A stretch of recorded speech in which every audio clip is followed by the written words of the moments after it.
This, we have a great lineup this morning. We have Dr. David Cohen, the Managing Director and Africa Economist from Citi. And then we have Dr. Twine Manzi, the Executive Director, Supervision, Bank of Uganda. And then we have Trevor, the Senior Manager at PwC Uganda. This session is going to be moderated by Robert Ntege, Head of Markets and Country Treasurer at Citibank here in Uganda. Now, the order of the meeting will be, after this, I'm going to invite our President, Mike Davis, to give us a few remarks.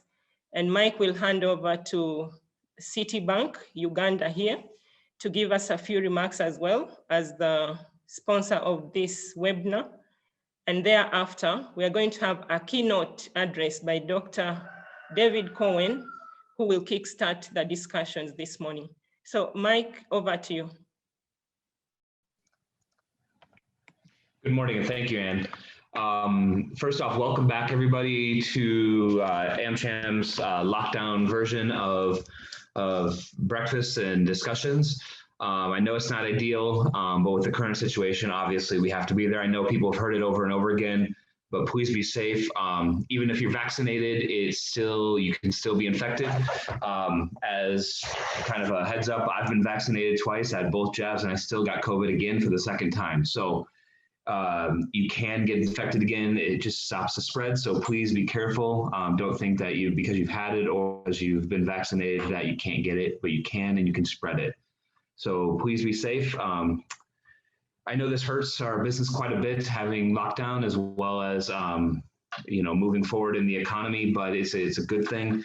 Hopefully the budget for this year and the discussions regarding it will help our economy move forward, especially with the closer to getting to the FDI for oil and gas.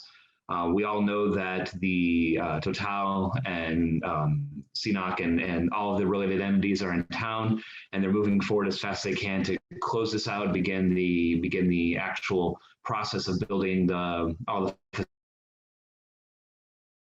facilities as well as the pipeline to get things moving. What I'm really interested in hearing today is how is this budget going to impact us as businesses, as established businesses, as well as entrepreneurship, seeing how the economy can move forward. A couple things I'm really interested in seeing is how the financial services industry can form. You see many companies around Africa growing rapidly in the fintech space, including even a Ugandan founder getting investment from Jeff Bezos from Amazon. So you see this opportunities here, and how can Uganda take advantage of that through the another key area of concern is the current discussion on syndicated loans with respect to financial sector, and how is the economy going to be financed from external resources if syndicated loans are found to be quasi-illegal. How will that work? How will it impact the budget? How will it impact oil and gas? Financing needs to come from outside because there's not enough cash in the local market to finance a project such as that size. How can we as private sector enhance that and help move the bar in the economy here? So I think that's where we are with regards to AmCham. We're going to continue moving on with our virtual sessions, even though we did have an in-person session recently.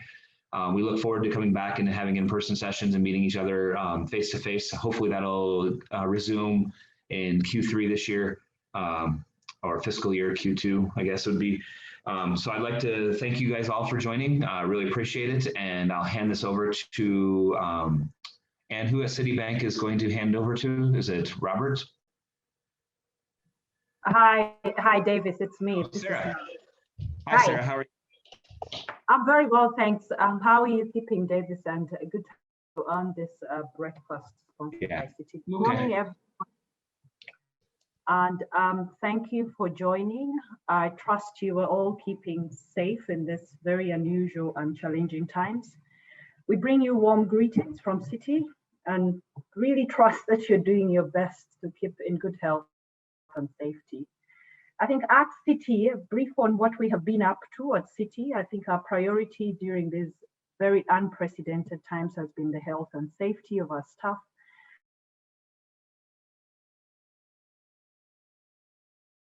Of the pandemic in Uganda, at a franchise level, we have encouraged and continue encouraging a number of our staff members to take their vaccines, including their families, and also obviously including a strict adherence to safety protocols. Over 70% of our staff have been working from home since 2020 in March. And a number of site essential staff have been further scaled down significantly in compliance with the recent stay-home directives under the nationwide lockdown. The global pandemic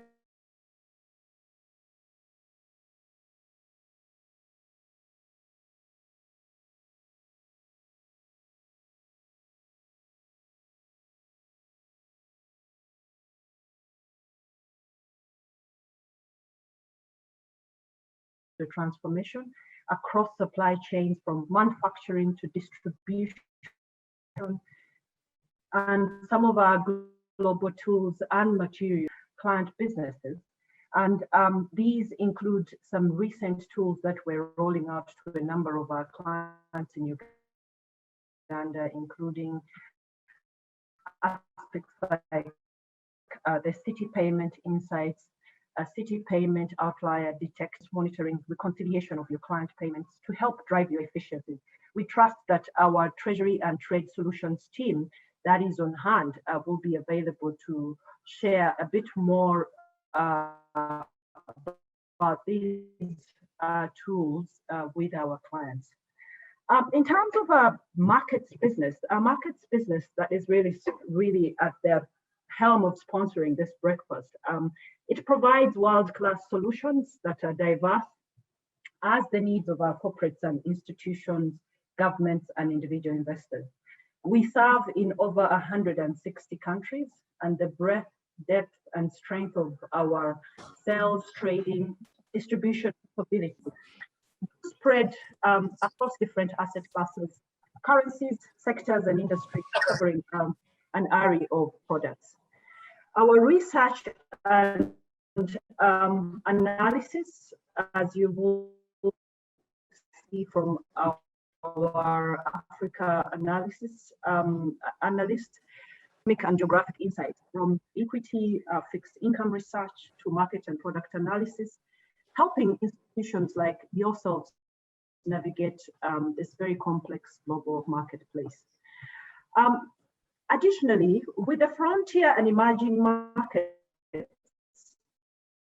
emerging from COVID-19 crisis following driving the optimism around the growth in the economies, Uganda is being battered by the second wave of this pandemic. And whilst this second wave was always in the horizon, and we all widely predicted it, the extent and ferociousness with which it has hit the country was never as predictable and straightforward.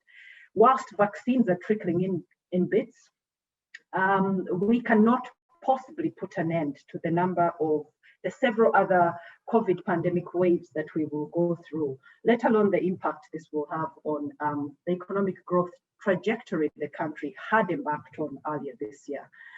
With this severe and strict nationwide lockdown that we're going through, I must say it's stricter than the one we went through in April last year. The expected impact on the economy and activity will form a good basis for a debate today, as we will hear from our speakers. I think whilst as analyzing this asset, rarely in recent times have we really experienced such rapidly evolving scenes of life and the economy at large, as we have seen with this pandemic. Starting off the year with an election in February, which was successfully put to bed. This was followed by optimism in the oil and gas sector with the signing of the host government agreements in April, the swearing in of the new cabinet, which came with expectations of subtle but important policy changes.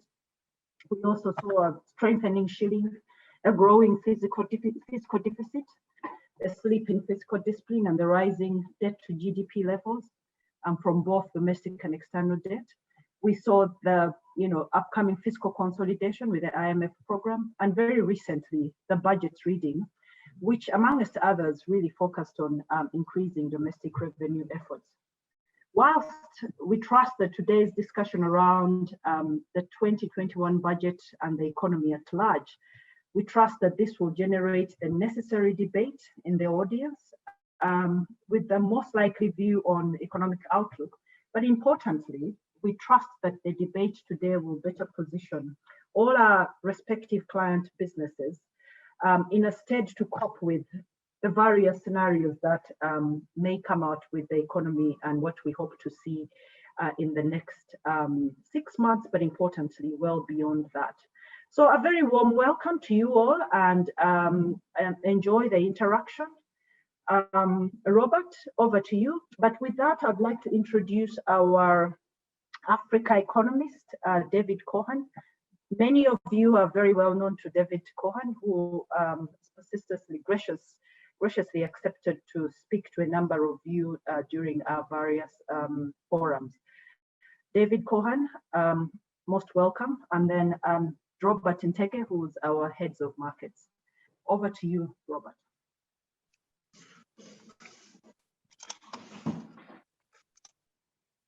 Thanks, Sarah, for that introduction. I think without wasting any more time, let's go straight into the keynote speech from Dr. David, and then we can go straight into the Q&A afterwards. Hi, everybody. Welcome. Thank you, Robert. Thank you, Sarah. Thank you, Mike, for all the introductions. So look, what I'll try and do before we get into the panel discussion for you here is just set the scene a little bit about how we expect this sort of recovery in Uganda to take place. But I guess to set the scene, you just need to understand a little bit also, not only where you are in Uganda, but also where you are across the continent and what we're seeing in terms of the recovery. So look, there's several points that I do stress to people when we look at this overall picture of how COVID-19 has played out, right? What we've clearly seen is that countries in the north and the south, the slightly richer countries, as I would put it, Morocco, Tunisia in the north, South Africa, Botswana, Namibia in the south, have been harder hit by the pandemic. So if you look at them, you'd see that their GDP contraction in 2020 was in the order of -7 to -8%, right? So you need to then stand that in contrast to what you saw in Uganda, where your contraction was -1.2%, right? And in fact, the Ugandan contraction in 2020 is pretty typical of what we're seeing of what I would say across the middle belt, right? So if you look at places like Cote d'Ivoire, Ghana in the west, Nigeria in the west, or of course we look at Kenya and Uganda and Zambia in the east, not Tanzania. Tanzania stands out as its own completely separate case at this point. But what you saw was something very typical. When you had the full national lockdown last year, you had the -5.67% GDP contraction in Q2. That -6, but let's call it a -6% level, is pretty typical of what we've seen across most African countries in that second quarter. And then you saw this return to sort of positive growth, 1.57% in Q4. I guess the difficulty now is to gauge the speed of the recovery when at the same time we do have this second wave or third wave, it depends which country you're in, sort of impacting across Africa. And that's going to become quite hard. And even when you looked at the budget speeches that were presented across East Africa, in the last month or last few weeks, you've seen some quite different outcomes from the growth. So the growth projections are much more aggressive in Kenya, where you're looking at the Minister of Finance is basing his assumptions on a growth rate north of 6%. Tanzania is in the middle with the Finance Minister, Philip Mpanga, projecting the growth rate at around 5.5%. And then the Ugandan growth rate projection has been slightly on the lower side of that at -4.3% was the number that they've come up with. So you've got that sort of variation. It's an uncertainty of knowing. To give you an idea, the only sort of middle belt country that I would take as a reliable guide in terms of where GDP was Ghana. Ghana's published its Q1 growth data, and it had growth in Q1 at 3.1%. The other point to really bear in mind is that you're in the second quarter now, remember, and you're having the lockdown effect, right? So, or at least the impact of wider COVID implications. One of the points is, because you had this big contraction in the second quarter of 2020, this minus 5.67, mathematics means that you will still probably get a reasonable number in Q2, right? And that's something. And the other thing is that we are finding that many businesses on this call, yes, COVID-19, the lockdowns, the stay-at-homes are proving difficult, but businesses are adapting, and we have seen that across the continent. The businesses are showing more capability of working at home. And in fact, everyone on this call is effectively working at home. The point that I stress out of that, and you need to stress it again and again and again, is that the people that get hit hard when you impose these lockdowns, or you have periods, curfews, however you tend to deal with the spread of COVID, is the informal sector. Number of informal sector households, people that get pushed into poverty as a result of COVID, is the most significant impact. And where we see that is, you see two very important things that come out of that, is that those households run down their savings and they get pushed back into agricultural sector work. Even in a relatively sophisticated African economy like Botswana, which I've actually been writing about this week, right? You can see that very, very clearly. When you have this slowdown, you still get an increase in agricultural sector employment. And so, households can adapt. And what we see is that they have a huge sort of underlying resilience, is what I call it, but it still is a problem. And so when I talk to many companies, one of the things you have to do, how do I visualize? What does a -1 or -2% GDP contraction mean? What it kind of means is that household spending, if you were used to companies with household and it's households spending, that household spending may not recover to the levels you saw at the end of 2019 until well into sort of 2022 is probably how I would look at it at this point, right?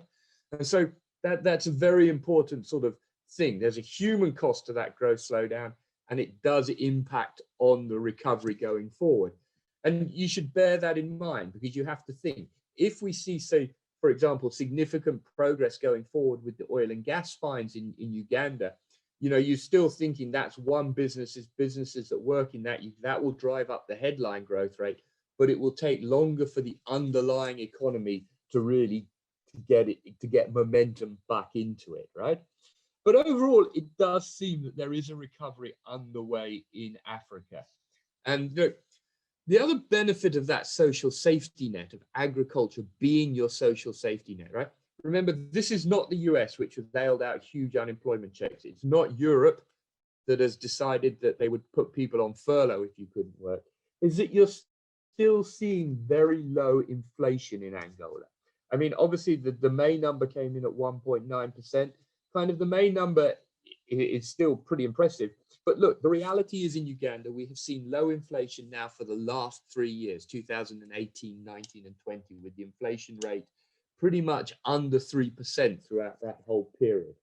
Now, historically, that is a decade-long low. And it does reflect that food price inflation has been very well behaved across East Africa. The big exception across East Africa is obviously Ethiopia, where you've had a big sort of locust invasion and exchange rate issues, which have resulted in a rapid rise in inflation. Just to give you an idea, Ethiopian inflation is around 20% versus the sub 2% that you recorded in May. So that's been, a very significant sort of impact. At this point, I don't see it changing hugely, but I do have inflation rising as we go into 2022, right? So I have an average of a 2% inflation rate for this year, that's 2021, but it picking up to 3.8% next year. And I do think we might see a little bit of food price inflation. One of the important points that I stress is that globally at the moment, one of the things we're seeing is a sharp rise in food and fuel prices, right? and why that doesn't always feed into Africa, particularly the food prices, right? Africa does import wheat, but it's not a huge importer of wheat. You think about East Africa, you're what I call a multi-carbohydrate economy. People eat maize, people eat millet and sorghum in drier areas, people eat potatoes, Irish potatoes. So yes, wheat matters, but it's not as important as in, and in fact, even in East Africa, some wheat is grown locally, certainly in Kenya. But the point you would stress is that rising petrol prices or rising oil prices do feed into inflation ultimately in East Africa. Still, most of the products are transported by lorry, by road. Prices go up. It doesn't seem that trucking prices are going up that quickly at the moment because of obviously the slowdown last year and the sort of the excess capacity that still exists in the system. But eventually the rising oil price will push up trucking rates. And what we notice is that does tend to lead to some pickup in food price inflation. So that's probably the big trend to watch. I think the other thing is, and you know, the final thing I'll just talk to you is a little bit before we get into some deeper discussion on the budget is where we got to last year in terms of the IMF program, reserves and the shilling outlook.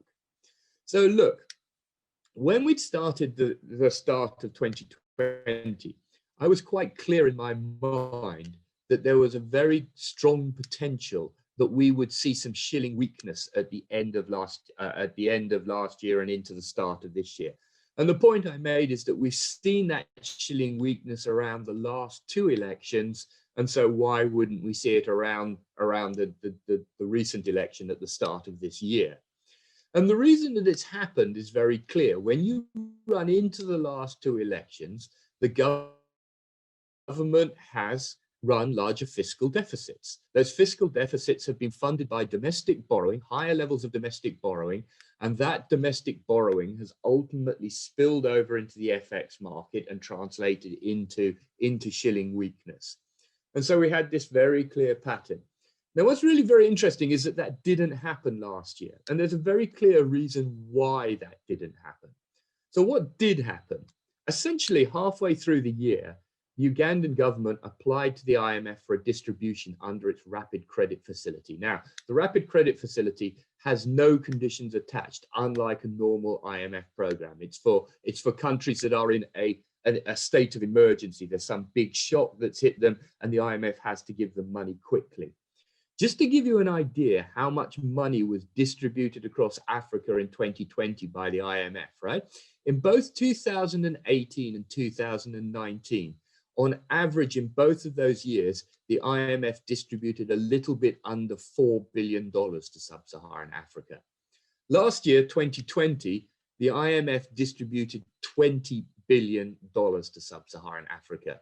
Okay, a big chunk of that went to the two big economies, 3 billion to a little bit over 3 billion to Nigeria, a little bit over 3 billion to South Africa. But Uganda still got its $491.5 million, so a little bit under $500 million. And so what that means is if you look at it, right, look at the Bank of Uganda's FX reserves, so the foreign exchange reserves. At the end of 2019, they were $3.2 billion. At the end of 2020, they were still $3.8 billion. In the middle of the year, they had actually risen to over $4 billion. And so what you saw was that this extra money coming in meant that even though as a combination of the election and of the COVID-19 crisis, the Ugandan government ran a fiscal deficit of 9.9% of GDP in 2020-21, so the fiscal year ending in a week's time, basically, right? You didn't have as much domestic issuance as you've seen in the past because they had this external money coming in, and that helped underpin shilling stability. Now, the question you would have going forward is, can that shilling stability be maintained, and what do you do? So look, there's a really big debate playing out over Africa here now, and that debate in a way can be seen between Kenya and Ghana. Okay, so a country next to you and a country a long way away from you, but still very relevant. Both Kenya and Ghana have run big fiscal deficits in recent years. They ran big fiscal deficits last year because of the COVID-19 crisis. The Kenyan government has gone down what you would call the classic route. Earlier this year, it signed an IMF program that's related money that's going to have a 3-year program aimed at fiscal consolidation. The Ghanaians have decided to go it alone. They're not going to go on an IMF program.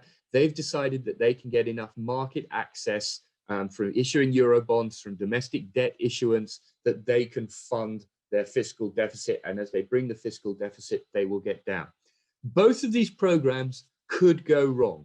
And both of these countries have much higher debt levels than Uganda, right? You're looking at Kenya towards 70%, Ghana 80% plus of GDP. Uganda, we're still talking about debt levels of around 40% of GDP or not exceeding 40% of GDP.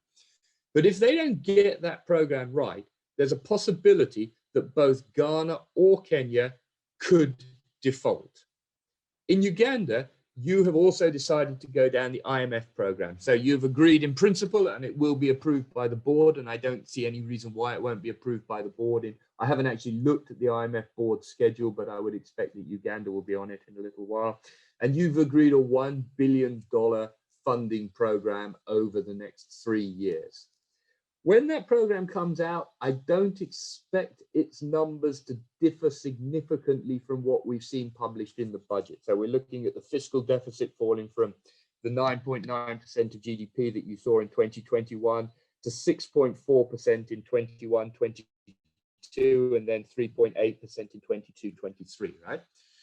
But the point of the IMF program, and this is the first time Uganda has been on an IMF program for quite a long time with the conditionality attached to it, right, is that it should help crowd in additional funding from multilateral donors, right? And that's the Kenyan route. The Kenyan route wants to rely less on market access to fund the deficit, less Eurobond issuance, and more on raising money from the World Bank, the African Development Bank, whoever else you can raise money from, right? And so that will therefore go forward. And so what that means is that, yes, while we do expect some Ugandan shilling weakness going forward, it is not going to be all that significant. So where does that leave you thinking about the budget in the bigger picture? What it leaves you thinking about is this. Growth is picking up. Yes, COVID-19 and the second or third wave that you're experiencing will make that growth pick up a little bit more weaker, let's say, than perhaps what I'd thought a few months ago. It will still gradually improve. Yes, inflation is at a low. It will probably pick up into 2023, but this is not a huge pickup in inflation. You know, like I said, we're talking to inflation going to 3.8, under 4% average next year. Yes, the fiscal deficit will come down. I would volunteer that the proposed contraction of the fiscal deficit is perhaps in the budget a little bit more aggressive than what we're seeing elsewhere in Africa. One of the clear things that the IMF has in its head is that you don't need to move ahead with rapid fiscal consolidation, right? And it may be that if the economy doesn't pick up as much in the coming year in Uganda as the Minister of Finance forecasts, then they may be a little bit willing to not quite meet the budget. As long as the deficit is going in a gradual trend, maybe they're happy that the fiscal deficit does come in at -7%, for example, over the next fiscal year. And then, yes, you will see a little bit of Ugandan shilling weakness, but I think that it will be, you know, relatively limited at this point. And so I think that we could see it drift ultimately towards 4,000 at some point over the course of the next year. But at this point, I would say we're probably likely to stay this side of the 4,000 level. But that will depend a little bit on the extent to which the money which you would expect to be crowded in by the IMF program materializes. And perhaps the easiest way of monitoring that is just to keep an eye on FX reserves. The Bank of Uganda publishes its FX reserves every month with a little bit of a delay.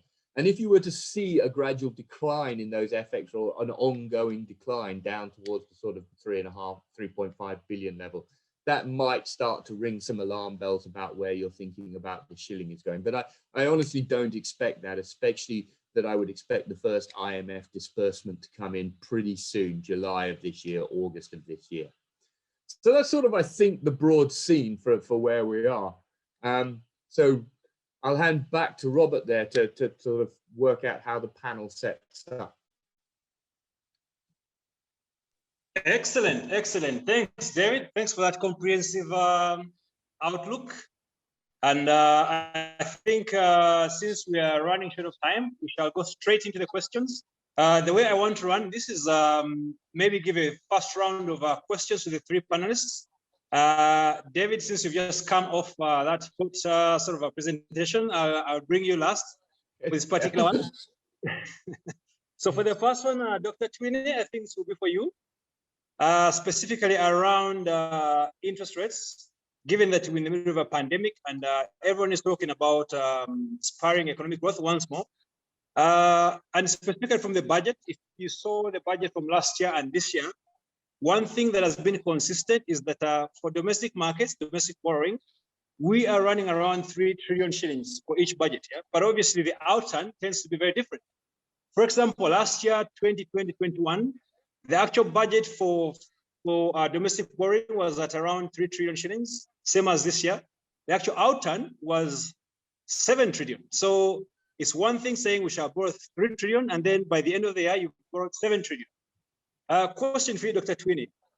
Given that we've consistently missed that target, what are the chances that the government is going to remain disciplined enough to stay away from the domestic markets in order to push interest rates lower for the wider economy?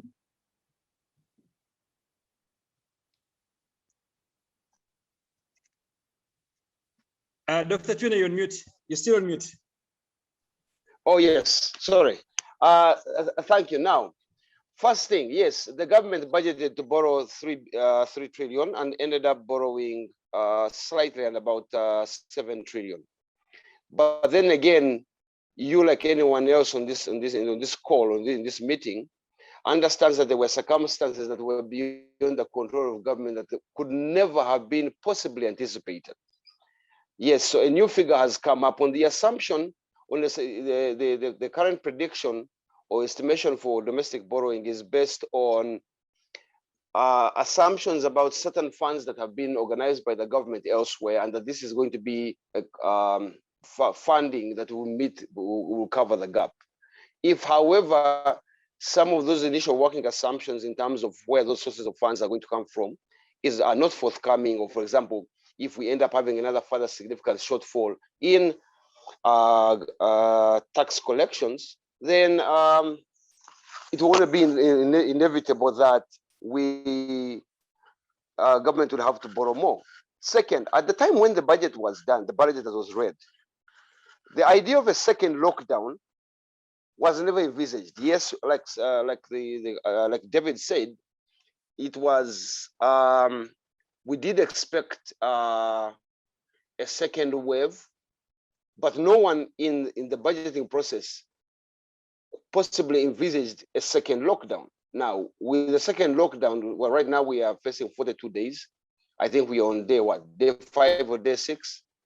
We don't know to what extent, if actually after 42 days, we still won't have, it won't be maintained, depending on what the health authority or authorities say. That's one. Second is that the normal standard process for budgeting and the estimation of what your requirements are, those assumptions tend to fly out of the window when one realizes that we are trying to apply financial sector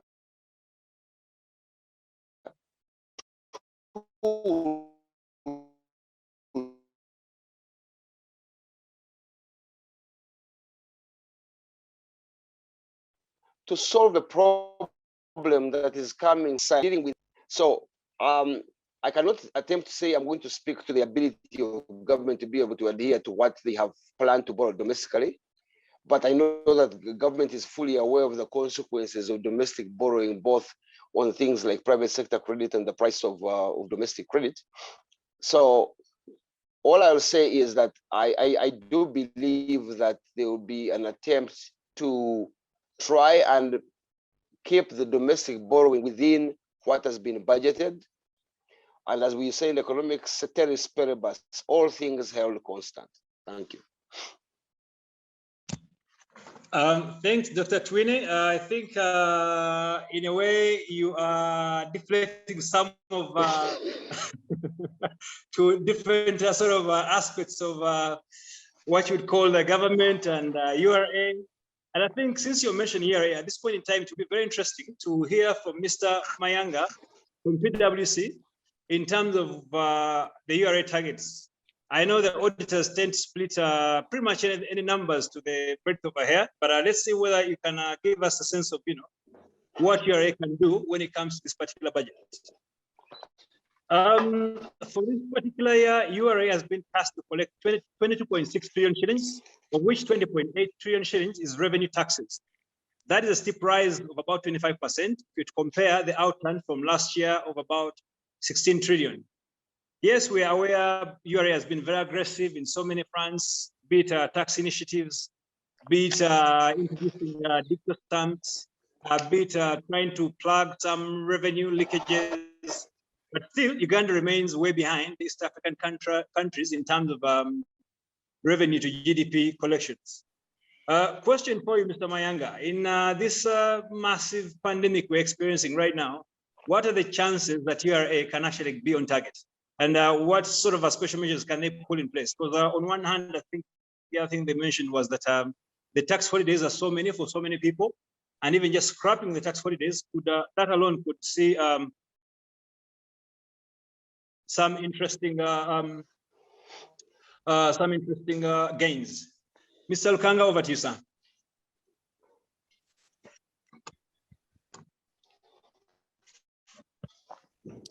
Thank you, everyone, and good morning to all our listeners this morning.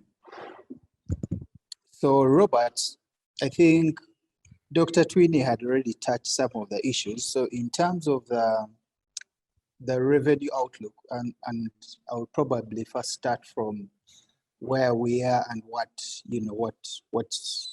we've seen in the past and what we are looking at from a budget perspective.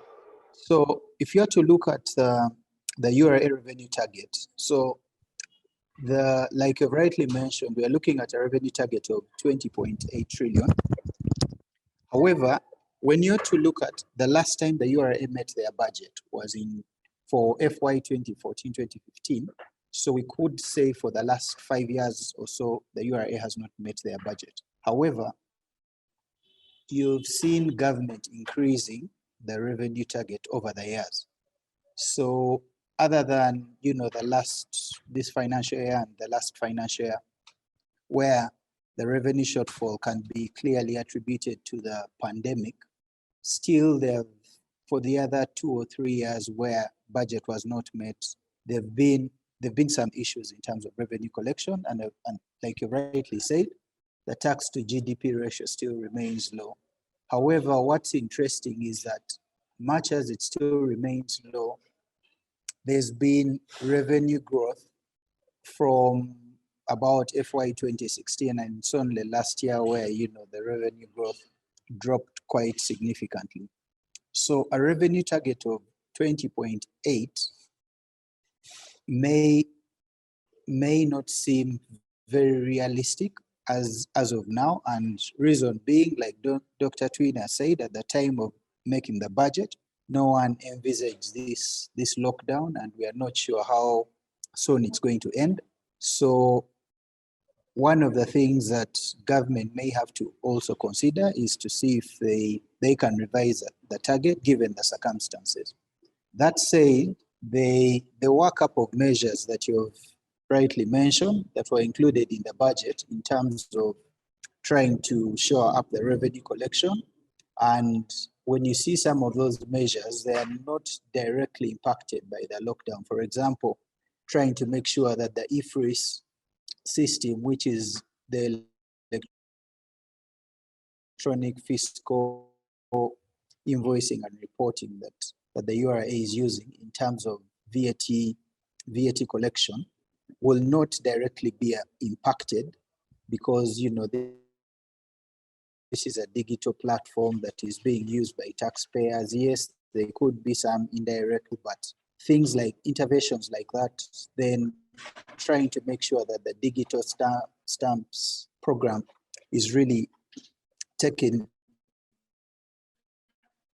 care of, and also make sure that collections come through. So some of those measures may not be directly impacted as a result of the lockdown, but when you look at measures, for example, trying to strengthen the arrears collection and things like that, that is going to be difficult, because in terms of this pandemic, we are expecting definitely some shortfalls, and some people may not be able to pay up their taxes like we expected. So the tax arrears and management may have to be impacted.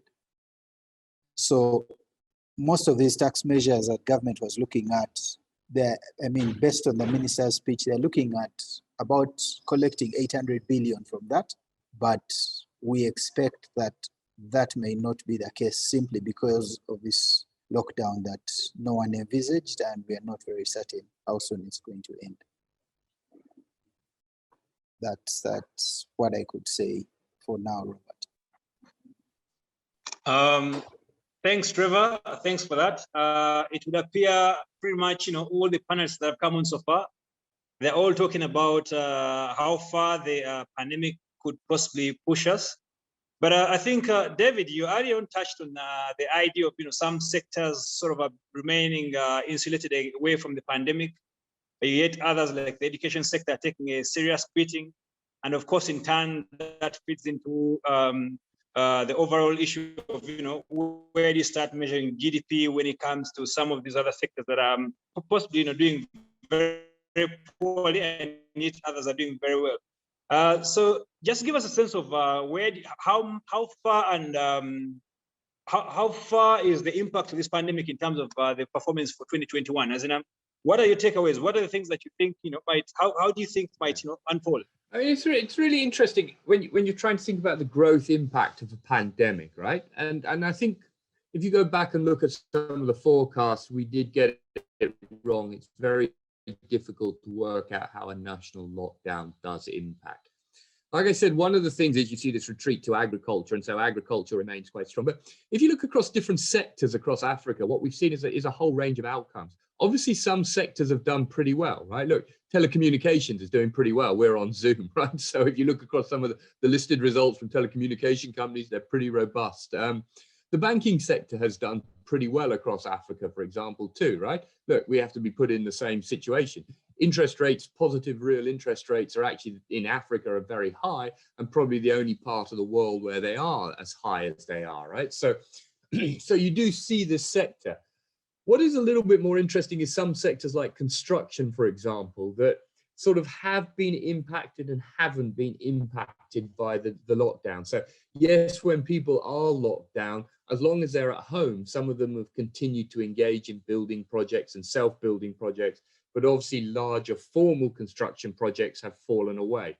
So you have all this swirling sort of uncertainty going on.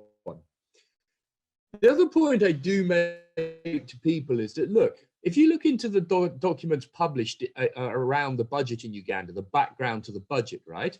It's on the Ministry of Finance website. There's a very interesting couple of tables in there about the growth of basic products, right? So they show you consumption of all sorts of basic products, from beer, soft drinks, cement, cigarettes, all sorts of stuff like that.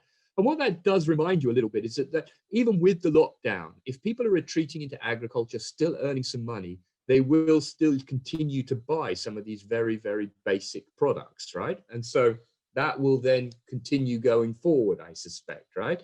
And you can actually plot the growth out of those numbers quite straightly. So, you still got population dynamics and the fact that people are earning money still, underlying the slow growth in some basic products. And then on top of it, you've got all these formal sectors reacting in different ways to how the pandemic happens and impacts on their business. So, that is fundamentally a complicated picture, but I still would suggest to you that you will see a positive growth number in Uganda this year. And then just the final point I would say is that, look, you've got to remember, fundamentally, we are dealing with a different IMF post-pandemic to what most people think happened with the IMF in the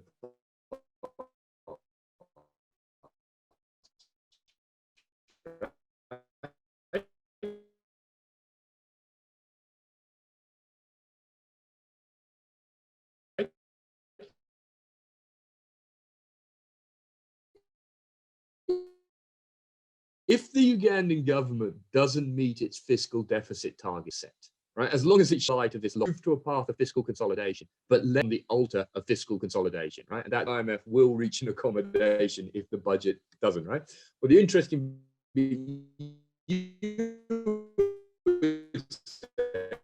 is how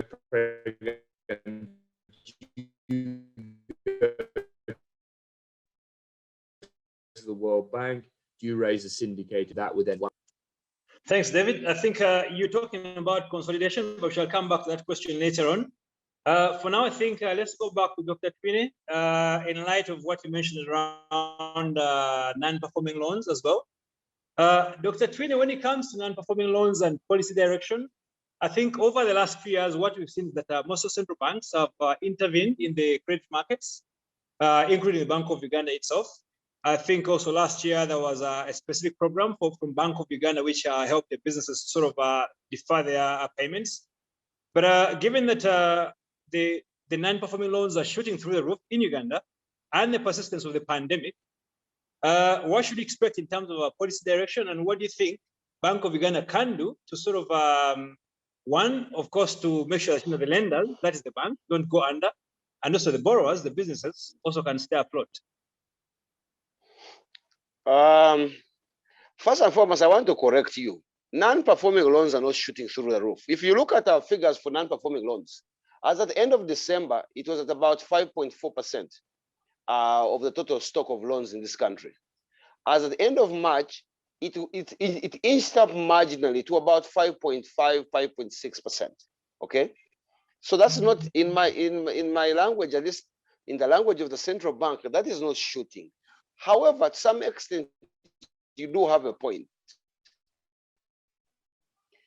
When you look at this marginal increment in non-performing loans, there is still another, I would call it a boiling issue or underlying issue, and that is the majority of these loans that have been restructured potentially becoming non-performing after the credit accommodations that we issued in April last year expire in September this year. Now, if, like we were saying earlier on, should this lockdown extend significantly beyond the 42 days, the consequences of that, yes, we would expect to see a significant increase in non-performing loans. So knowing that or anticipating that, what we have done as Bank of Uganda, and some of this information is available on our website, especially if you are to go on our website and read the quarterly state of the financial sector report for end of March. December, we passed regulations requiring increasing the minimum ongoing capital requirements for banks by on both for core and total capital by an average of 2.5%. We've also introduced an extra requirement for the bigger banks to hold extra more capital because of the nature of their size or their systemic importance. That's on the capital side. At the same time, we are also, Bank of Uganda is in consultations with the industry about increasing the minimum capital that the bank shareholders have to put up to run and maintain a financial institution, the deposits receiving financial institution in this country. The whole point being that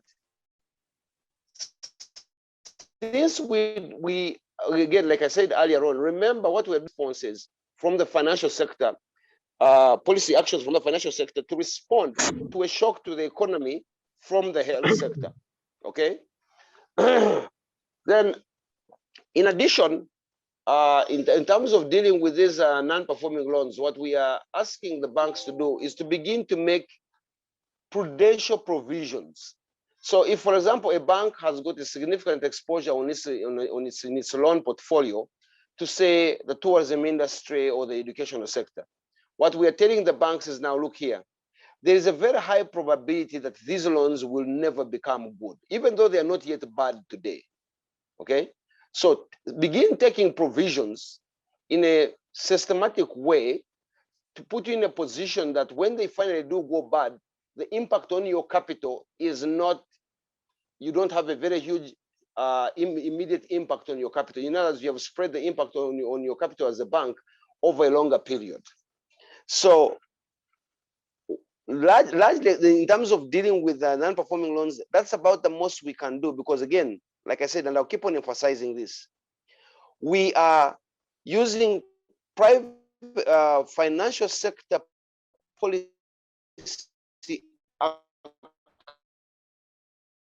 actions to respond.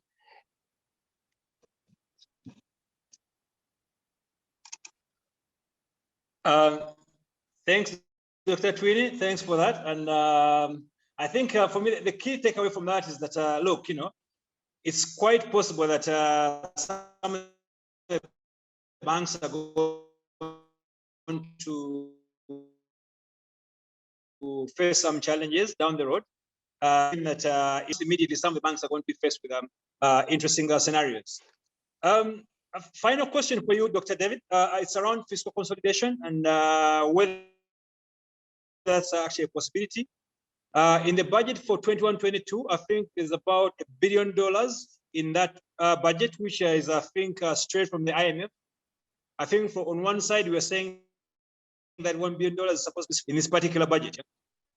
But having said that, also, I think maybe just a point of correction in the sense that Uganda is already at the 50% mark when it comes to debt to GDP. So the question of fiscal consolidation is not whether it's necessary in the immediate term. It's a question of, can the government of Uganda with the IMF be in a scenario whereby they can still meet their national development plans while at the same time trying to consolidate debt? How is that possible? How are they going to sort of, fiscal expansion to inspire the economy? But on the other hand, you're quite cognizant that, your level of debt is going higher and higher. A lot of issues going on here, right? Look, I did a presentation the other day where I was talking to someone about this, right? And the point you would make is that Africa is an under-infrastructured continent, right? So it's completely under-infrastructured continent. You're going to have to build infrastructure. And so the only way that you build infrastructure is that you're going to have to borrow money as a government, right? That's the logic behind it, right? So you borrow money as a government, and you hopefully hope that the money you borrow and the infrastructure you create drives a revenue stream that goes forward that helps you service the debt, right? That's how the logic of development works, right? So Uganda's debt level, yes, you are correct, right? The last number I have at the end of 2020 is 45.7% of GDP, and it'll go gradually up to 50% of GDP. But just to put you in the context, that's below the average for sub-Saharan Africa, right? So the average for sub-Saharan Africa is closer to 60%, right? And if you look at, let's say, one of the most developed economies in Africa, right, South Africa, you've got it at around 80% of GDP. If you look at the debt level across most of the developed world, right, it's over 100% of GDP now. And if we go to somewhere like Japan, it's closer to 200% of GDP, right? It's not the level of debt to GDP that matters. It's the rate of interest that you borrow it at, and then your ability to raise government revenue to service it. And that's the point, right? That Uganda's government revenue, excluding grants to GDP, is only around 15%, right? That's significantly below the average for sub-Saharan Africa, where it's around 17%. And, if you think about that in relation to a developed country, where it's around, 35% of GDP, right? So the battle on fiscal consolidation across Africa will actually be about raising revenue. I've often stated Africa doesn't necessarily have a debt crisis, it has a government revenue crisis. And there's going to have to be two elements to that. The first element, as I keep stressing to people, is how you get more revenue out of formal sector companies. And then I think the second important element is how you tax more from the informal sector or how you get that.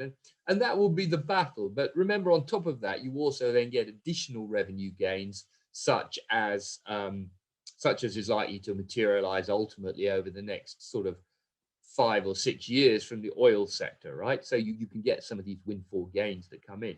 But that's sort of the logic behind where we go, right? And that will be the battle going forward in Uganda and everywhere else across the continent, in fact, is the bottom line to it.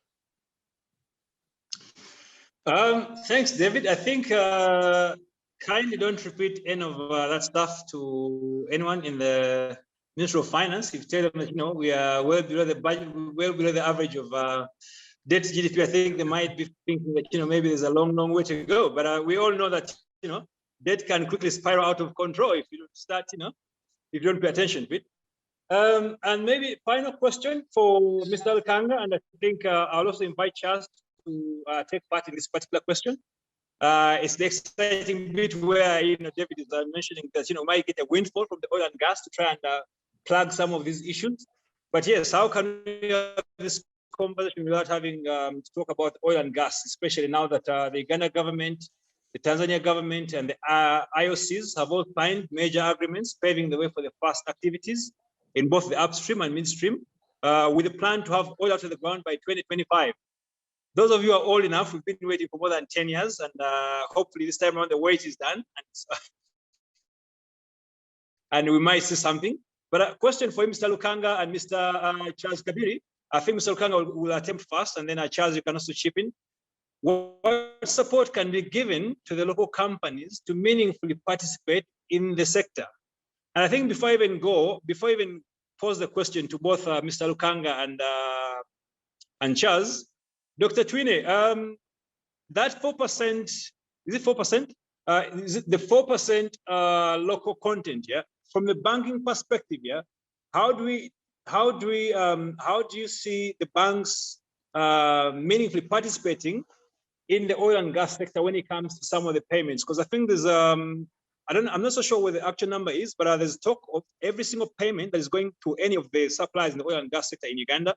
Every single payment has come through the banks in Uganda. Is that accurate, or is that something that was pure hogwash? Thank you. Now, I don't know about every single payment having to come through banks in Uganda, but I would assume that the beneficiary suppliers or vendors who are locally based, providing services to this sector, are based in Uganda and probably have bank accounts, and that's how they'll get paid. So maybe perhaps that is what they were trying to allude to. I've not heard of that.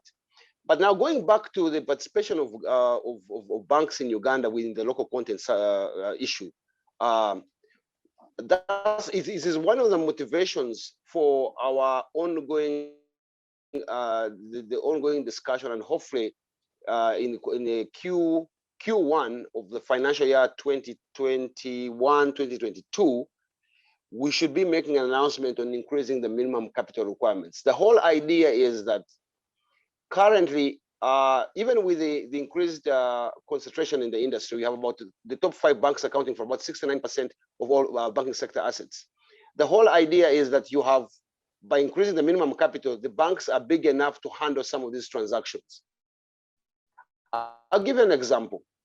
The refinery is looking at about almost 3 billion. All the banks in Uganda, mindful of their single obligor limit, okay? All the banks in Uganda to combine their funding that project.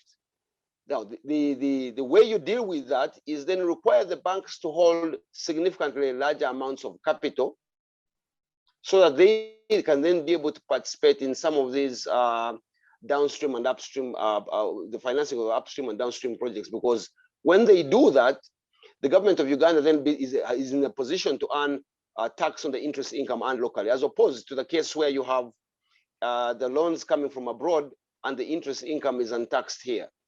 That's currently the way the law is. So what I mentioned earlier about increasing the minimum capital, the ongoing capital requirements for banks, is to push the banks in a position where they are able to participate meaningfully within this sector.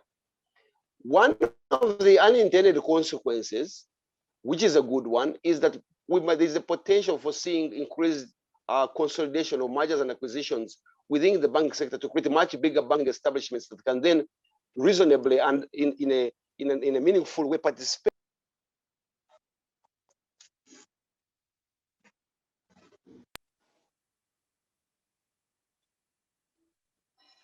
Did you get that?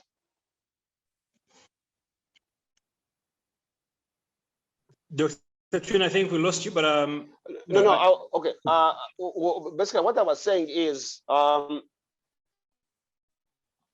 that increasing the minimum capital requirements for banks, on top of making them and giving them the opportunity and the ability to be more resilient to all these shocks and arising from the pandemic, is that more capitalized banks can then be able to participate meaningfully in terms of lending or providing credit to the oil, this nascent oil and gas sector that's coming up.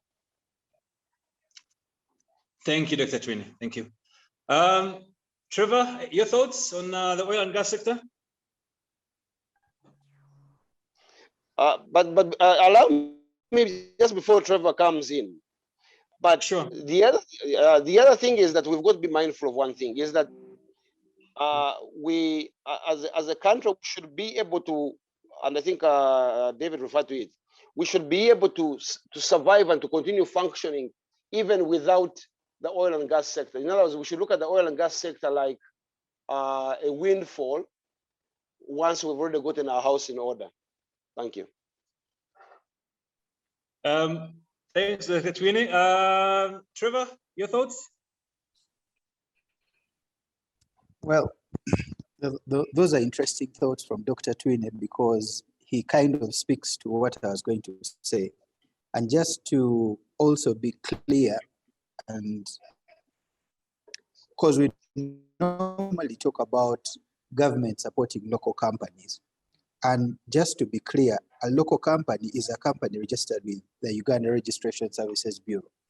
So just like Dr. Twine is saying, when minimum capital is increased for banks, so you're supporting all the banks, you'll be supporting Citibank, which is a local company, you'll be supporting Stanbic, you'll be supporting Stanchart, you'll be supporting Centenary, all those are local companies. So probably what we then need to focus on in terms of the other support is the indigenous companies. And where by indigenous, we are looking at companies that are really set up by Ugandans and for whose ultimate beneficiary is going to be the Ugandans. So if you look at what government has done in the past, they've done a lot in terms of trying to make sure that indigenous companies benefit from this. For example, they've come up with the National Suppliers Database, they've come up with the National Oil and Gas Talent Register, they've come up with the regulations for local content, there's the bill, there's all this vocational education training. So in terms of the landscape, I think we are now at a level where pretty much it has been set in terms of what needs to be done. So now the question that we now need to ask ourselves is, how is the implementation of all these things going and who's monitoring? Because by way of example, if you look at the National Supplier Database, when I was looking at the ED, sometime, I think last week or so, was making visits to all these, the Albertine region and all. So he mentioned that there are about 3,100 or so companies that have been registered on the National Supplier Database. So the question is that for the indigenous companies? Because if we only have 3,000 companies, there could be a reason as to why we only have 3,000 companies. So is it because it is stringent to register on the database? Is it because only a few people are willing to participate in the sector? What is the problem? So an evaluation and monitoring of that process needs to be done, because government has set up most of the infrastructure now. So we're at a point where now we need to make sure whatever has been set up, all these platforms are now working. Because a case in point that we can see from, well, is South Africa. Because South Africa used this broad-based Black economic empowerment really to empower the Blacks. But they are now in a situation where it turns out it's not worked as right as they wanted. So when you look at the skills, when you look at the qualifications, when you look at the experience that they wanted for the Black people to have, they've not exactly attained that. So we don't, much as the BEE program for South Africa is very much race-based, we don't want to find ourselves in a situation where we are very much intent on promoting indigenous companies that do not have skills, do not have the requisite experience and qualifications. So we need to make sure after all these, the signing of the agreements has been done, but do we have the requisite skills and knowledge? My view is I don't think we are there yet, and a lot more work needs to be done in that space. Thanks, Trevor. Thank you. Charles, are you able to join, or are you still on that power blackout in Alwa?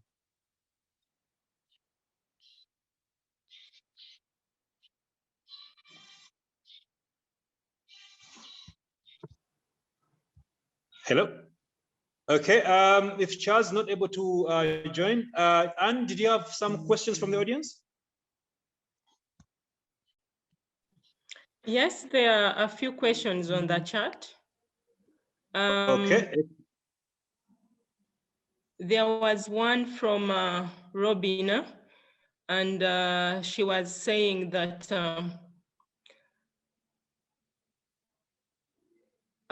excellent discussion so far, but no mention of government expenditure, particularly the share for agriculture, the sector critical to the recovery and medium to long-term GDP growth and the economic transformation. Any comments?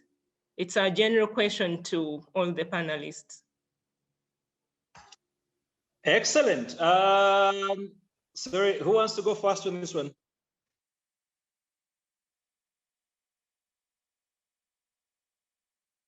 Dr. Cohen, do you want to give it a go? I think you kept mentioning that, I haven't unpacked what the budget has said completely on the agricultural sector yet, right? But I would volunteer that just generally across East Africa, I think what we've seen is these good agricultural harvests in recent years because weather conditions are good, right? But I still don't think yet we've seen, certainly in Uganda, a clear transformative pattern for where agriculture goes, right? We still have a very much smallholder fed agricultural system, right? And I don't really know how that's going to change, right? What I do think is interesting, and I would just point this out to you, is that throughout this pandemic, and despite all these lockdowns, I would argue that broadly speaking, across Africa, horticultural systems have held up very well, right? Throughout this pandemic, I have been eating beans and sugar snaps and stuff from Kenya. I have been eating blueberries and fruit from Zimbabwe, corn, radishes from Senegal, fruit from South Africa. And what's been interesting is that Ethiopia Airways has transformed itself very effectively into this cargo carrier. So having moved away from having a lot of passenger transport, it has actually managed to ramp up its cargo operations very effectively. And so if you wanted my guess, I think one of the clearest weaknesses that we have in the Ugandan agricultural sector is that you're not linked into this wider horticultural sector, which I think is a very important value added, right? And so that's where I think the government should be targeting some of its activities. Instead, Uganda's agricultural sector has still tended to be smallholder and concentrated on smallholder trading across borders into Rwanda, into Burundi, into the DRC and back and forward across that way. Unfortunately, I don't think Uganda has really managed to pick up on it and should be doing better. Thanks, David. Dr. Twine? I know some few years back, there was an initiative from the central bank where they wanted to help with the exporters or something like that.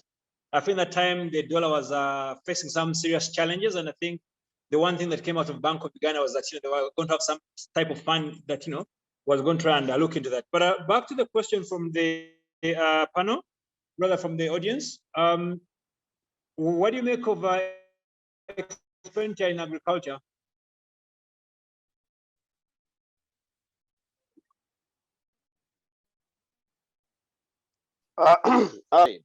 Agriculture, much whether or not we admit it, is going to be the mainstay of our economy for a long while to come. Okay. Yes. Just like I said, I've not had the opportunity of going through all the 275 pages of the background to the budget to fully understand the allocation criteria and the budget allocations. But that said, the program managed on behalf of the government of Uganda through the Bank of Uganda. That's the Agricultural Credit Facility, which is supposed to provide, I would say, subsidized funding to agriculture. And the way it works is that it's more or less a credit risk sharing model, where you go to your bank, you borrow, you request X amount of money, the bank puts up half, Bank of Uganda on behalf of the government of Uganda puts up the other half, with the half coming from the government of Uganda being lent at down to about funding to agriculture is necessary, but there is no. You also have to be very careful that as you fund primary production, you also, and I think David has mentioned it, you also have to provide funding to the broad whole agricultural value chain. If you want to focus on one part of the chain and have the other one empty, then you're going to still have a problem. If you look at the agriculture numbers, at least from what's in the budget, you've seen an increase in the production of grains and pulses and other food products. But if we do not have a mechanism or have some kind of targeted financing program for value addition to agriculture, then we are actually doing ourselves a disservice, because then what you end up is with a glut in the industry, prices plummeting because supply far exceeds demand, and perhaps even issues on quality, which is why we've been having issues with some of our neighbors in terms of taking agricultural products.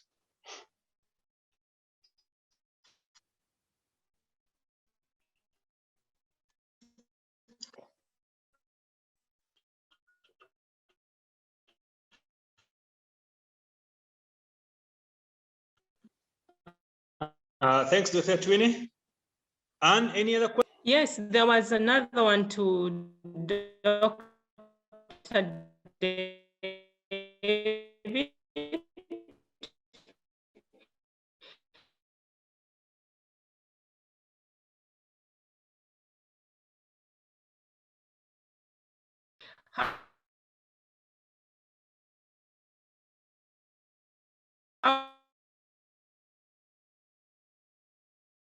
Is to get FDI coming into other sectors, right, which are probably more employment creating, right? And that, I think, was as a separate discussion, right? If you look across Africa, you look at the projects where oil has been discovered in Ghana and in Senegal recently, it is hard to build a local industry that services the oil industry. The oil industry is a capital intensive industry, and it really is tough, right? There are jobs out there, welding, you're building a pipeline, you need a lot of local welders, but they have to be trained in welding before they can do it, right? There's a lot of food supply that goes into the system. You can get some contractors to help working on that, but some of the opportunities are quite limited, and you've got to get in your head, look, the FDI associated with that oil and gas sector, right? Really, the Total and CNOC are going to borrow this money, and they're going to buy a large piece of equipment from a Korean or a Japanese or a Chinese construction company, and that's going to be imported into Uganda and put up, right? So a lot of the flows and the FDI attached to that is not going to be job creating. The IMF program in itself will have no impact on FDI. What it does is it creates the macro background. It creates the fiscal position, the Ugandan shilling stability position that makes people look at Uganda and say, oh, that's an attractive investment destination. But the battle is still then within the government, right? The battle is within the government that I turn up at Entebbe and I say, okay, wow, look at all the investment opportunities here. How easy is it to set up a business? How easy is it to raise the money from the banks to do this, right? That's all the purveyance of the government, right? It's got nothing to do with the IMF program, right? And that's what the government still has to keep working on. You know, the battle we've had across Africa is some countries claim that they're making improvement in the World Bank's doing business index, but they can do that quite cosmetically. And you really need a government rolling out. And look, I was quite encouraged at the headlines in the paper yesterday about the president saying, the key elements about the government: you sing together, you fight corruption, you have a goal. Those are all what you really want to attract FDI, the 5 goals of the cabinet that he outlined yesterday, right? The IMF program is just kind of setting the background for all that. It won't have a huge impact. Thanks, David. And just before you ask that question, I realized that there's a question we didn't pose to Dr. Twine, or rather, I didn't pose it directly. The question for Dr. Twine is very simple. The Bank of Uganda cut their CBR to 6.5%. But I can almost guarantee you, come your June, July report, when it comes to prime lending rates, I don't think the movement in the prime lending rate will be by the same amount. The question is, where do you see Bank of Uganda, or rather, where does Bank of Uganda want to see actual effective interest rates in the market? Do you have any target, any levels? Thank you. We don't, as Bank of Uganda, we don't have a specific level we'd like to see rates to the final borrowers. But one thing we all agreed upon, both Bank of Uganda, the industry, Minister of Finance, and the general public, is we want to see lower rates. Now, let me first address the issue of the obvious and apparent disconnect between movements in the CBR and lending rates.